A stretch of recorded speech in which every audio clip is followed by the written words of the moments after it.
then how does that work? And how do you also take care of the second order effects that you can have, right? You could lose some customers as part of the pricing. And how do you like, because that happens gradually, right? So how do you Yeah, keep track of those things? yeah, I'm going to let Deanna start since you asked about a business that she happens to be running, and then let me chime in after she gives you her two thoughts. So are on the auto shops for like adjusting pricing, um, when you're going through the process, we when we closed on both of the auto shops, and when we're looking at this third one, we're doing the same thing. We put on there that there was a 60-day overlap with the seller and us. So communications went out between all of us. It was very collaborated. And we only bumped the price up by $10 a service hour when we first started. They never even noticed. I'll be honest with you. They really didn't. And What then was that, Deanna, as a percentage price increase? What was the hourly rate before you increased by it was $10? 170 and we moved it to 180. Okay. Okay. So we bumped it. They didn't even, honestly, Menon, I think one person ever asked. They don't really pay attention to it that much. Now, if you jumped up from 170 to 200, yeah. Now, I know So you're Bill, basically, I think I'm doing math in my head, but that's like a 6% is six yeah, it's percentage so little. increase. Yeah. And you can adjust it and just be like every 3 months. If your goal is to get it at like 200 an hour for an auto shop, because the higher ends, that's about where they are.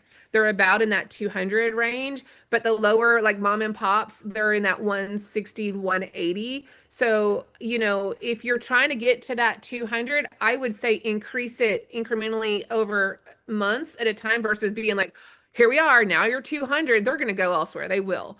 But if you just do it in slow steps, they won't even notice the difference. And as long as you keep the quality of the care or even better, they never will. And we did. We went in and changed everything in the shop and made it more women friendly and kid friendly. And we brought cats and like all the things. So they didn't even question it. Okay, so basically you're saying gradual price increase is the way to go. Yeah, Uh, especially if you're trying to get to that number. Mhm. Yeah, and I think what Deanna says is super smart that you want to look into market and say, where's the market?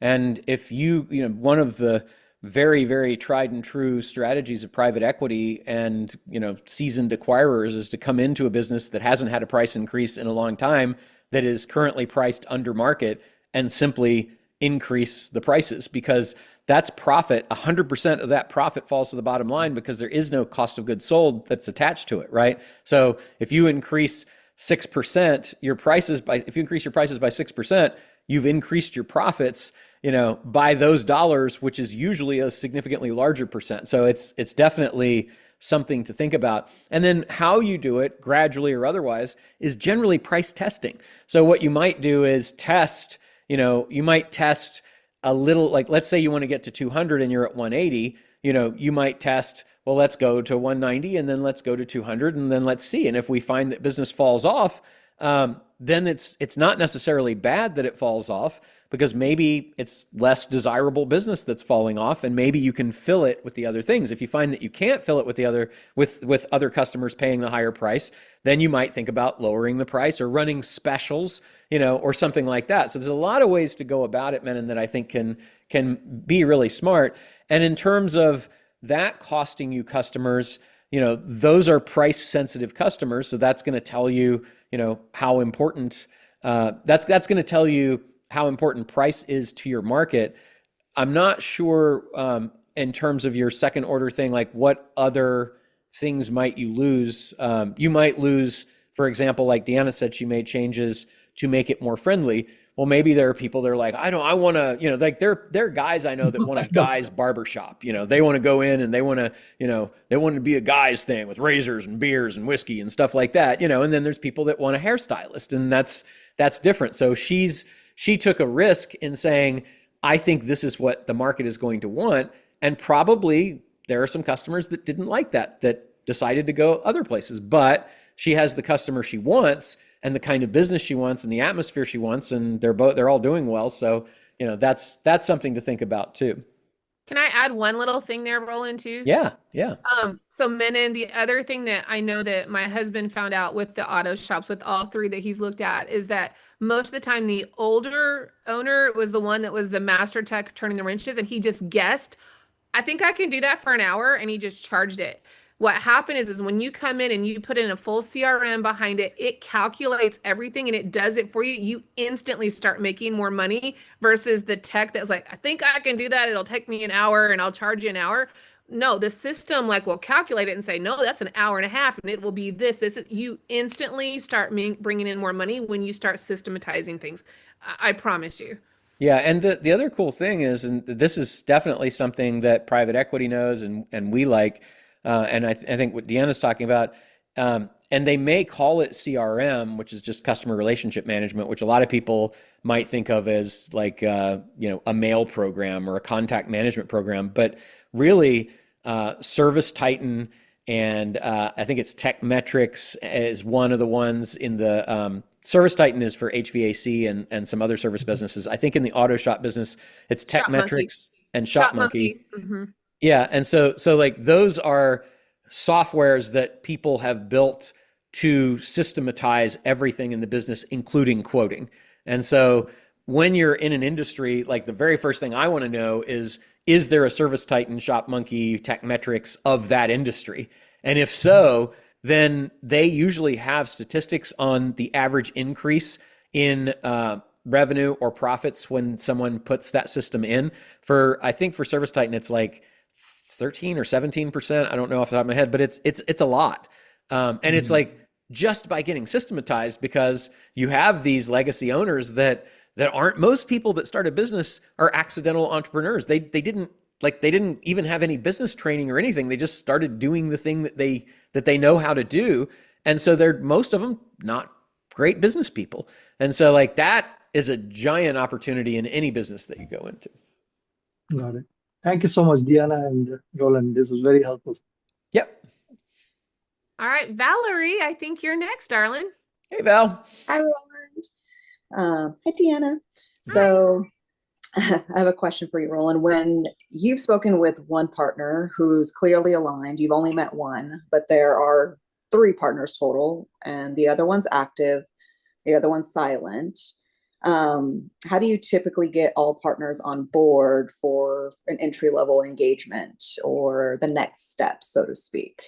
Well, it's a really great question, and the best strategy that I've found over the years is that you absolutely want to start by having a champion. Like it's kind of how to do sales in a corporate environment is the same thing, is that you want somebody that believes in whatever it is that you are offering, to the company, that believes the values there and that's going to champion the cause to the other people when you're not there.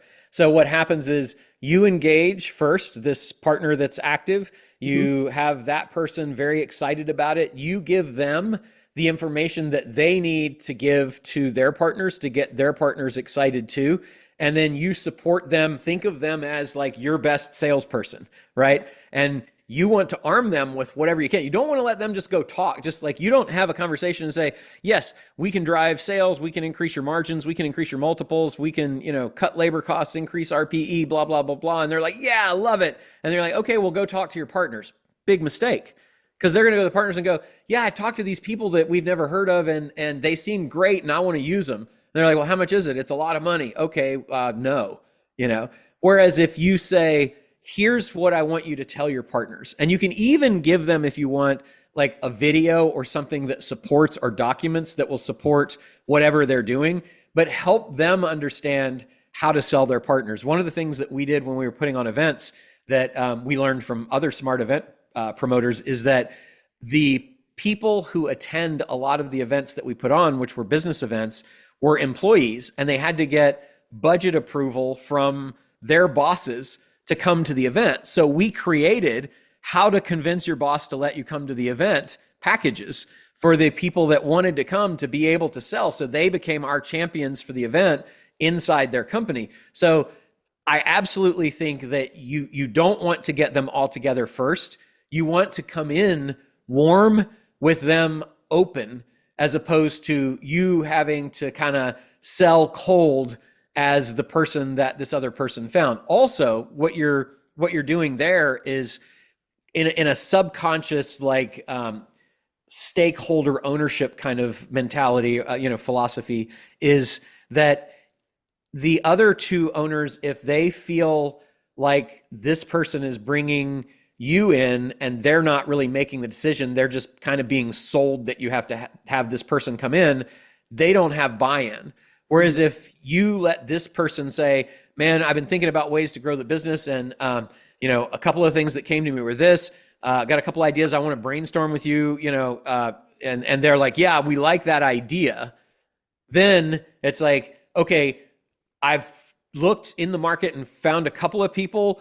Would you say the next step would be for us to maybe get that in and we can talk to them and decide if we want to, have that person come in and help us? Oh yeah, okay, great.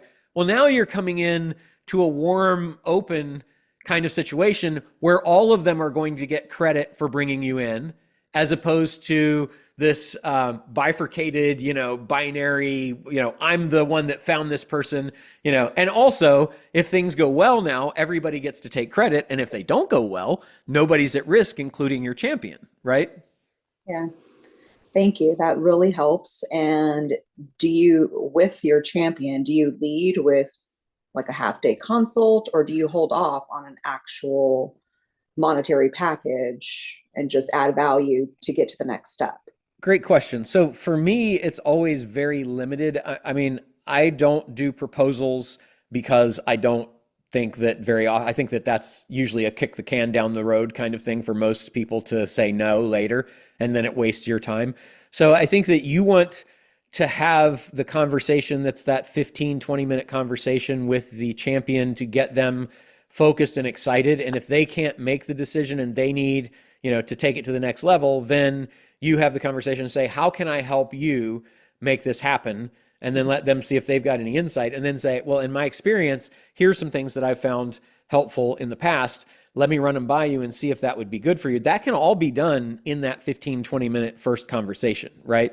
And then if you have to talk to the other two partners to make it happen, then maybe another 15 to 20-minute conversation max. But I wouldn't be like, to me, it's never do consulting before you're hired to be a consultant, right? You can tell them the things that you can accomplish, but the consulting and say, well, in your business, you need to do this and you need to do that and you need to do that.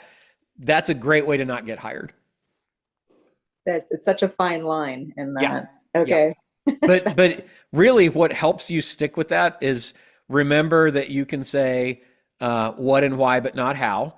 And that's a good thing to keep in mind as you're having those conversations. And then do time yourself, and definitely 15 to 20 minutes is the sweet spot. Leave them wanting more. Leave them excited, about all the things that you're going to be able to help them with, not the questions about the specifics and the ability to argue about what should happen when and all that kind of stuff. That's for the consult. And the way that I deal with that, because they will ask questions like that, and they'll be like, well, what do you think we should do first? What do you think is the one thing? And I say, I can't tell you that because I don't have all the information. The whole point of us getting together for that, 4-hour, 2-hour, 8-hour, whatever your thing is for me to be able to help you determine what is important, what are the opportunities, and what should the priority be based on what's important to you. We can't possibly do that now because we have complete lack of all the information that I need, right? That's a really great way to do that. And it also then kind of leaves them like, oh yeah, okay, I guess I do need to do that.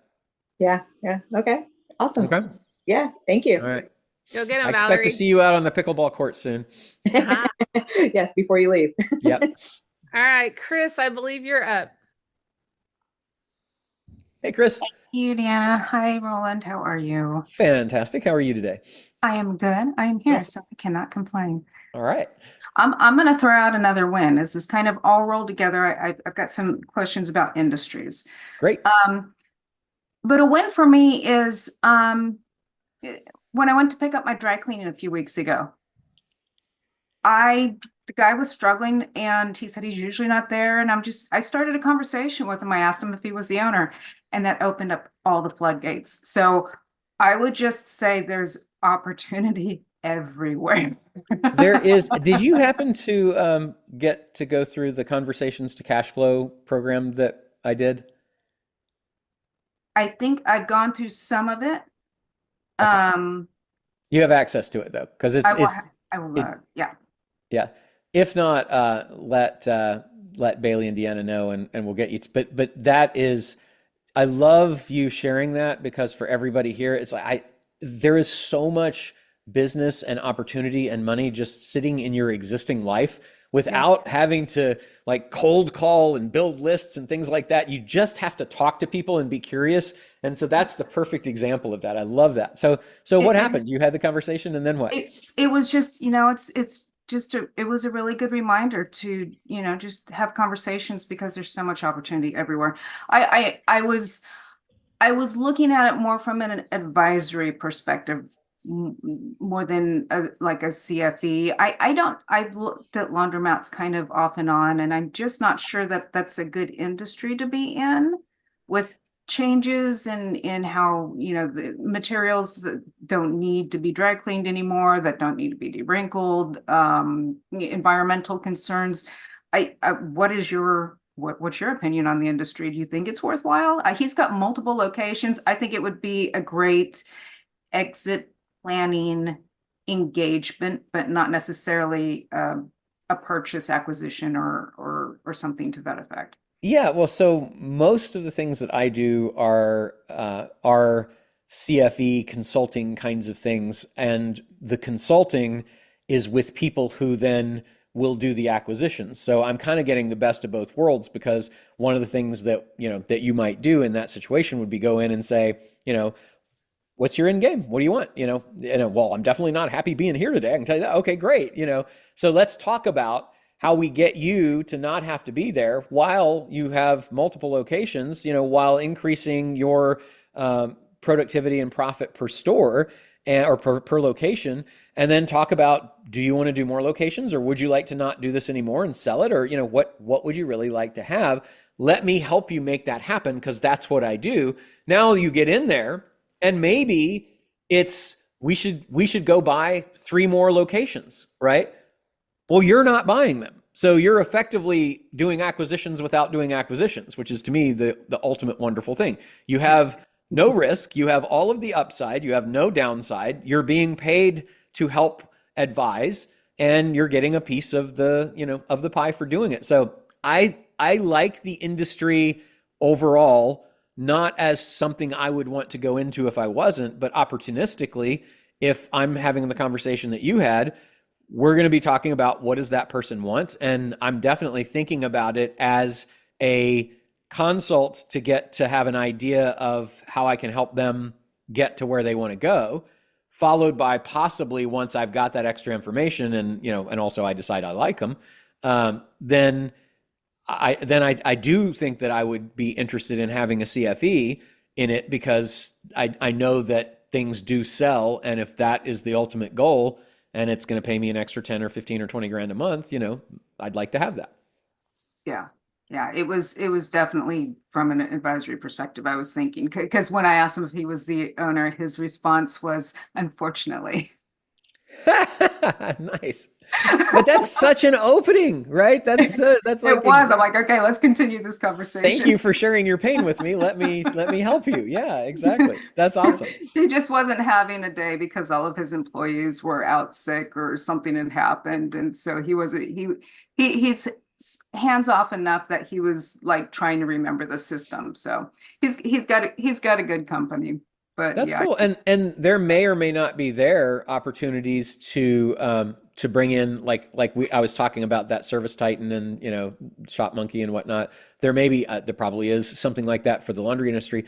If he's not already using that, then that's a giant opportunity to add a tremendous amount of value just to help him systematize what he's got.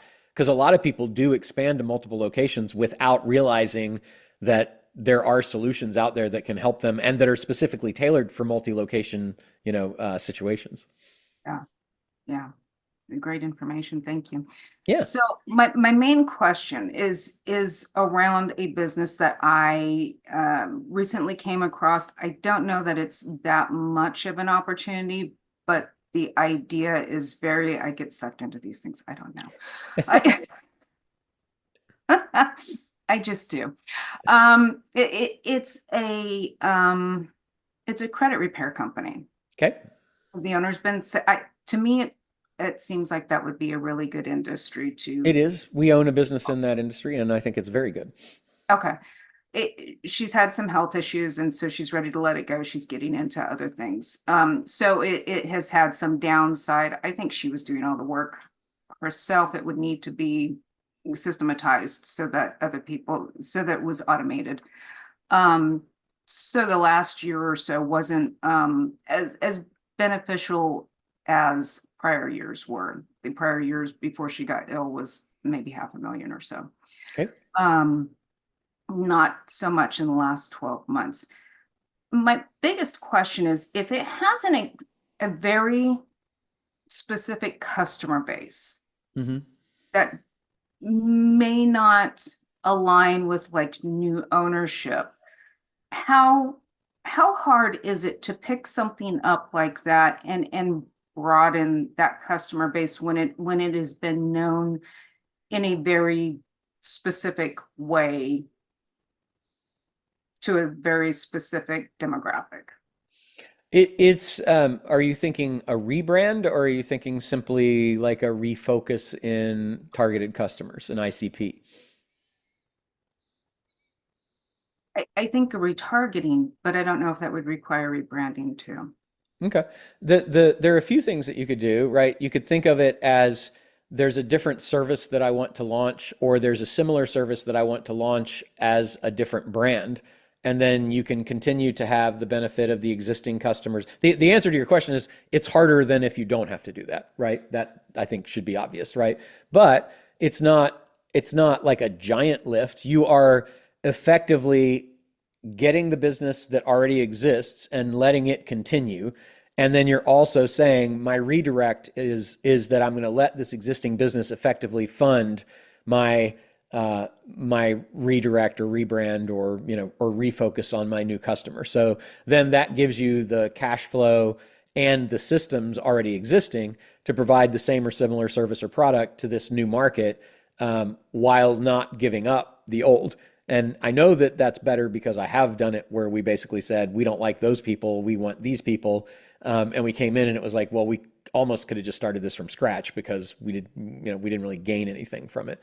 So I think that it is, if it is an opportunity to be able to fund what you want to do and test it with very little risk because you've got the existing business.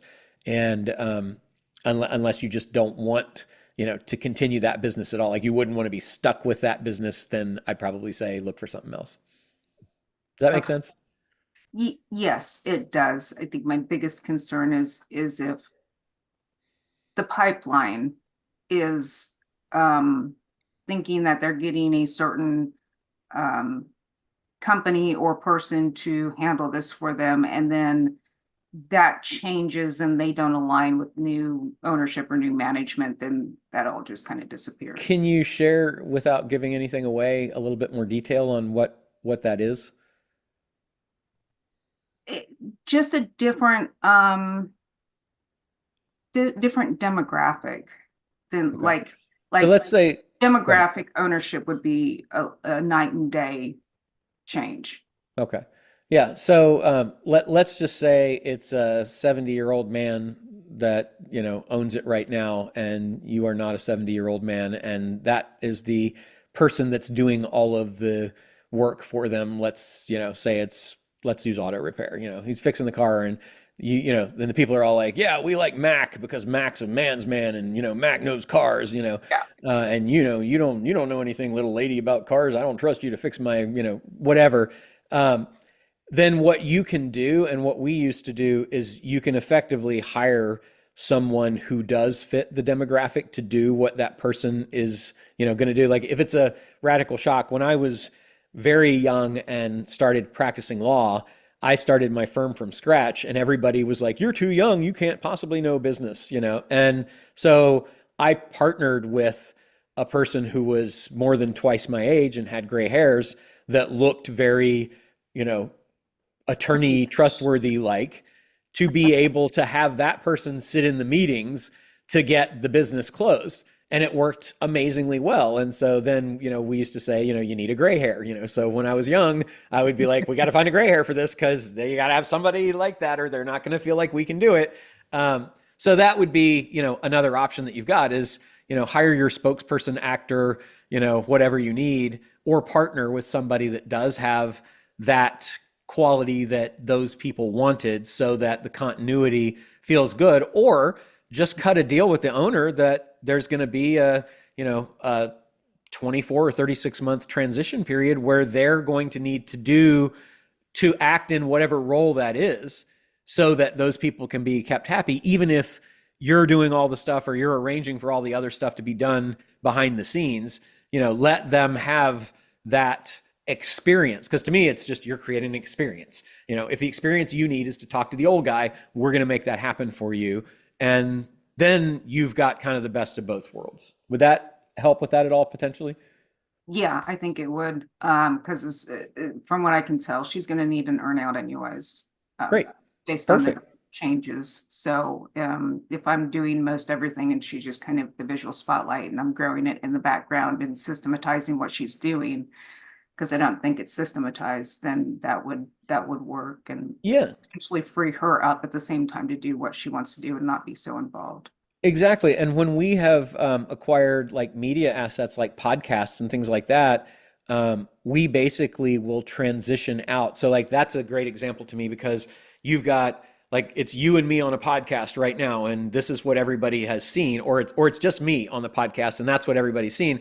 I'm going to start having you come on and we're going to interact, and you're going to be in all the meetings, in her case, in the case you're talking about, or on our podcast, you're going to be on all the shows now. And then I'm probably going to let you say, oh, Roland's not here this week, because now everybody knows you. Roland's not here this week, it's me. And, today we're going to talk about blah, blah, blah, blah. And that would be the same thing. Oh, she couldn't make the meeting today, but I'm here and I want to do this. And then they're going to see that you're competent and capable and that you know what you're doing and that the experience is as good or better as it was before. And that's a great way to transition people out, by kind of starting with the one, then having the two, then occasionally having not the one that was original, and then gradually weaning them off. So over 12, 24 months, it's all you and they all know, like, and trust you. Okay, wonderful. Thank you. Okay. Good job, Chris. All right, Scott, you're next. Hey, Scott. All right. Hey, good afternoon, everybody, or good morning still for some of you, I'm sure. My question is really more of an advice one. I just want to make sure I'm not missing anything. So during the sprint late last year, you mentioned the value of obviously going to events to ratchet up more quickly. It was the one thing I naturally didn't do last year, so I'm fixing it. Next week, I'll be heading off to kind of a big conference, Managed Service Provider Expo in Fort Lauderdale. Great. I've got a plan, but I just want to make sure I'm not missing anything. So Deanna and Bailey, if you guys have something that I might be missing here. So the plan is the following: for each day, of which there are 3 days, my goal is to go ahead and have 25 high quality conversations, 15 of them with a tech CEO, my ideal profile, and then 10 centers of influence. So a few of the speakers, an M&A attorney, that sort of thing, as it tends to aggregate those folks, with specific goals around having, a meaningful conversation with non-obvious, I hope, questions, etc. I've purveyed or looked at, the vendors and kind of laid out a plan of attack for each group and so forth like that. Even with the general pass, I have, I won't have access to the VIP area. They've given us not who is attending a list, but I do have access to a LinkedIn private group. So I've gone through all of those folks and reached out to some of the speakers. I think I've got a pretty good plan of attack, attending some sessions and then being in a more general lounge area where people exit and so forth like that. But I thought, let me go ahead and ask you guys to see if there's anything else I might be missing, as I don't have contacts yet in the space, meaning knowing somebody who's going to be a vendor, no speaking engagement, and no evening dinners or anything, not yet. Is there anything else that if you were just a participant and with the planned line of attack and so forth of that nature, anything else that you would do or maybe not do? I just wanted to make sure I asked before I went next week. Sure. I'll let Deanna and Bailey take that first. Okay, well, the first thing I want to say, and don't take this the wrong way. Don't be a piranha, meaning you're Correct. attacking everyone as you see them walking out of a VIP lounge. Like, don't do that, right? Yeah, You'll so figure it out. my goal is to Don't do that. not be a tourist and not be a predator or a hunter. It is Okay. just, so I've reached out to a number of people. I'm starting with them, but I realize, there could be a lot of other opportunities, but 100% correct. Yes, You want people to genuinely like you, Scott, and want to talk to you. Yep. One of the things that I found, and I started doing this when I was going to the events with Roland and stuff, because I'm starting to get old, y'all, and I'm forgetting people. So I started taking a photo with my phone and then just texting their number and putting the photo in and saying, "Hey, I'm going to follow up with you." And what that does now is now I go back at the end of the event and I look at all the people that I texted with the images and then I do a follow up. Now, what that does on their side is it reminds them of what I looked like as well, so that there's kind of some context of our conversation. I Yeah. found that that has helped me a lot in just trying to remember like what that person looked like, what did we talk about, blah, blah, blah. So that's kind of been very helpful. So I would suggest doing that. Okay. Yeah, that's fair. What I was going to do was, as I'm a little old school, I was going to write stuff down after each meaningful conversation, either on my business card or if they handed one. But I realized we could do stuff with LinkedIn directly with the QR codes, and I have that on my business card too. But that's another way of doing the same thing. Yeah, and It's hard for personalizing it them too. to not respond to you when you send a picture. Let's just be real. It's True. like, having cute dogs and cats and something, right? Like they feel like they have to respond. Right. So if you take a picture and you said, "Hey, just to remind you of our conversation, thanks, Scott," then you've got a picture. And then, a couple days later, when you do the follow up, "Hey, Yeah. Scott, here, just a reminder," like just make it friendly. And because people want to work with people that they like. Agreed. So a few things that you could consider would be having a hospital. If you wanted to, it's a little bit of an investment, but well, you could do it a couple of ways. If you wanted to do a little bit of an investment, you could have a hospitality suite, so that you get one of those rooms that's a bedroom, but it also has attached to it a conference table. If there's something like that's available, that can be a great networking area, and then you could host the people that you're meeting. So as you meet people that you have those quality conversations with, you could say, "Hey, listen, we're having a mastermind, or we're having some drinks and stuff up in the hospitality suite, and we're going to be talking about X, and X is an issue that everybody's very hot on," right? That would be something, and you could even say, and now that I'm having this conversation with you, I think you would be an amazing person to contribute to that. I think that you could share some of the stuff that we've been talking about. Plus, I think you'd meet some really cool people and learn a whole lot from them as well. Does that sound like that might be a fit? And then you could put together, 10, 15 people, maybe up to 20 that could come up, and then you have the chance to be the authority.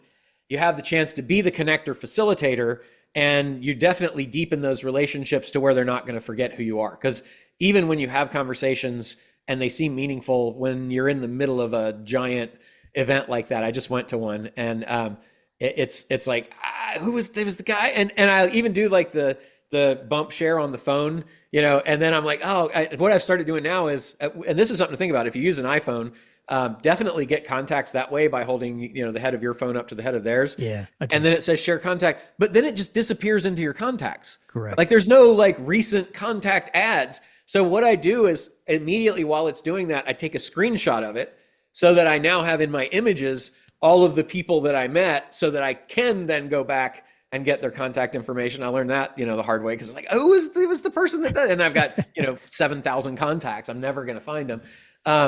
But then also by doing that, you have the ability to invite them to things. So I think that if you think of yourself as a value-added networker, that is the role that you want to assign and assume for yourself at this thing is I'm not only like, what I mean by a meaningful conversation is my desire is to, how do I get to second meeting at the event?